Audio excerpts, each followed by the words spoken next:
Heard people describe animals like angels, coming in and loving and supporting someone in such an amazing way.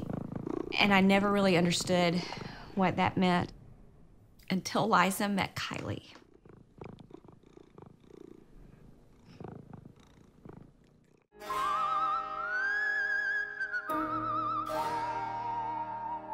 Kylie was the surprise for our family. We weren't expecting our fourth child. From the time she was born, we called her Smiley Kylie, but really, she made us smile. I think most I admired her joy.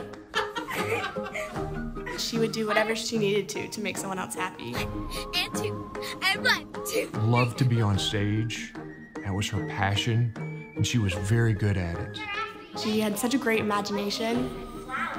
She was a peacemaker. She was the glue that held our family together. Kylie always had a way of taking a hardship in life and finding joy in the midst of a terrible situation.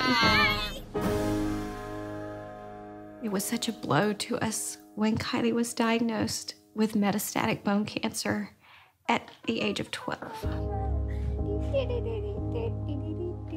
The prognosis was not great, but we started treatment.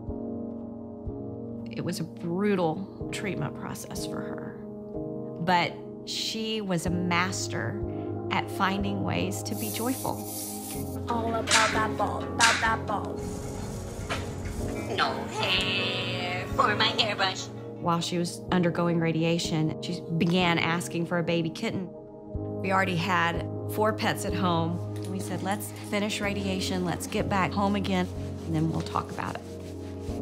Radiation seemed to be working. She was walking again, feeling better and eating a little more, and we were very encouraged.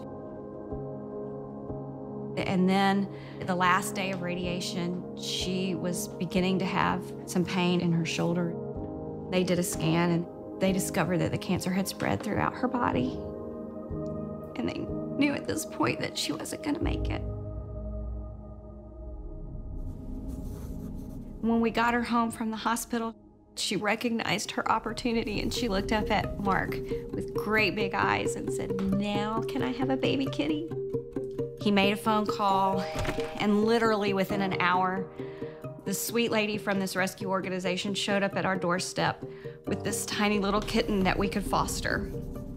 Her eye was matted. She had just finished a flea treatment. You could tell that she had had a rough start to life. They brought her into Kylie. Kylie sat up and gave us one of the last smiles that she ever gave us. And she said, "Her name is Eliza, and you shall call her Liza." Kylie asked for a bottle and fed her some milk out of a bottle. She got tired and she laid down, and Liza curled up in the crook of her arm and just put her paw up over Kylie's shoulder, and they just slept. And for the next 2.5 days, that kitten didn't leave Kylie's side. We would move Liza and take her to the litter box when we were giving Kylie medication, and she played with my other daughters, but immediately she would just jump in the bed with Kylie and curl right back up again, and she just was completely devoted to loving on Kylie.